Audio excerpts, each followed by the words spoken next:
Et cette question d'apparence, mais qui? C'est en fait devenu un slogan antisémite reconnu dans ces manifestations.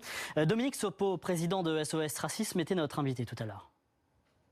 Cette question « mais qui » est une question faussement codée qui renvoie à une séquence télévisuelle sur laquelle je ne reviendrai pas spécialement, mais qui renvoie à l'accusation du fait que les Juifs seraient une communauté malfaisante qui serait à l'origine de tous nos maux. Bon, une pensée antisémite assez classique, et on a vu effectivement émerger dans les milieux d'extrême droite antisémite cette question de façon récurrente, pour ne pas avoir à citer les Juifs, à les accuser nommément en tant que Juifs, et donc c'est une question qui est reconnue comme telle par les milieux de l'extrême droite, par les milieux antisémites. Donc il n'y a pas de doute sur la signification de cette pancarte. Ce que l'on peut dire, c'est que quand même, depuis la première manifestation, dans ces manifestations du samedi contre le pass sanitaire, il y a une tentative de la part de l'extrême droite d'être à la manœuvre, de faire en sorte de faire ressurgir l'antisémitisme de façon assez éclatante, si je puis dire. Qui propage cette haine? D'où viennent ces slogans? Et ils viennent des sphères d'extrême droite. Et d'ailleurs, cette manifestante est une candidate du Front National. Andrea Cotarac, vous avez vu cette pancarte? Vous a-t-elle fait réagir? Écoutez, moi c'est assez simple, l'antisémitisme est un délit, il faut le condamner. Je rejoins ce qu'a dit ma précédente interlocutrice. C'est étonnant quand même qu'on parle d'antisémitisme à chaque fois lorsqu'il y a des manifestations antigouvernementales. Les Gilets jaunes, aujourd'hui ces manifestations-là, le gouvernement en parle beaucoup moins lorsqu'il s'agit de dizaines de mosquées salafistes, notamment dans Permettez-moi de rester sur ce sujet de la manifestation et cette pancarte antisémite. On peut faire un amalgame de beaucoup de choses. Là, c'est une pancarte qui choque beaucoup de monde.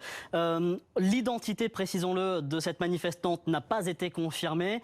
Une enquête est en cours. Vous condamnez, j'imagine, ce genre de propos, ce genre de pancarte? Mais évidemment que je les condamne.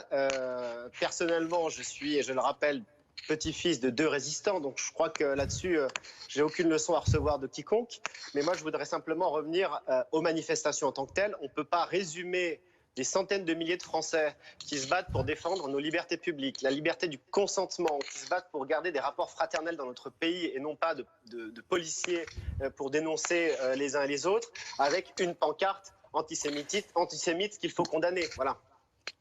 Un mot, Noémie Madar, très rapide. Oui, je ne crois pas que monsieur le membre du Front National rejoigne tellement l'Union des étudiants juifs de France, puisque nous vous combattons au quotidien. Et vous avez tellement de mal à dénoncer cette pancarte, tellement de mal à dire que ça vient aussi de vos sphères, des sphères d'extrême droite, des sphères d'Alain Soral. Alors c'est bien facile de détourner le sujet et de renvoyer ça sur d'autres types de problématiques. Il y a l'antisémitisme qui vient de partout, mais en l'occurrence ici, il vient de vos sphères, il vient des sphères sur Internet, de égalité et réconciliation, de démocratie participative. Et on l'a encore vu au régional, des dizaines de candidats que vous avez dû, tant bien que mal, sortir des listes ou sortir trop tardivement des listes. Alors, pour un membre du Front National, je trouve ça bien facile de votre part de dire que vous rejoignez mon propos et que vous condamnez ces actes. Vous ne les condamnez aucunement et vous les générez. Madame, ma famille a suffisamment versé de sang pour combattre le nazisme, pour recevoir des leçons d'une jeune fille aussi agréable que vous.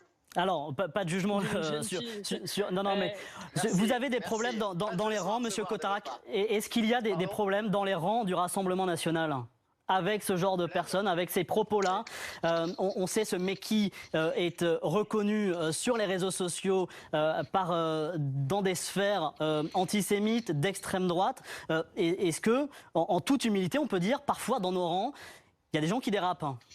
Et là, c'est pas qu'un petit dérapage. Le Rassemblement national respecte la loi française. L'antisémitisme est un délit et chaque personne qui a des propos racistes ou antisémites, bien évidemment, n'est plus sur la ligne qu'a fixée Marine Le Pen. Ça, c'est quelque chose de parfaitement compréhensible, mais ces logiques de retournement sont quand même des logiques de retournement assez spécifiques de la perversité de l'extrême droite. En un mot, c'est l'ère du complotisme qui est résumé en une pancarte? Le complotisme a malheureusement souvent un rapport avec l'antisémitisme, puisque le complot, souvent, on va expliquer que ceux qui sont à l'origine, ce sont des juifs, c'est le complot juif ou le complot judéo-maçonnique. Et par rapport à cette pancarte qui a été brandie par une ancienne candidate du Rassemblement national, du Front national, il faut le rappeler, Madame Cassandre Fristo, eh bien, nous avons confié aussi à notre avocat, Maître Klugman, le soin de saisir le parquet pour voir par quelle voie il pouvait y avoir une condamnation de cette expression d'antisémitisme, parce que l'antisémitisme en France, selon le code pénal et selon la loi de la presse, est un délit et ça n'est pas une simple opinion.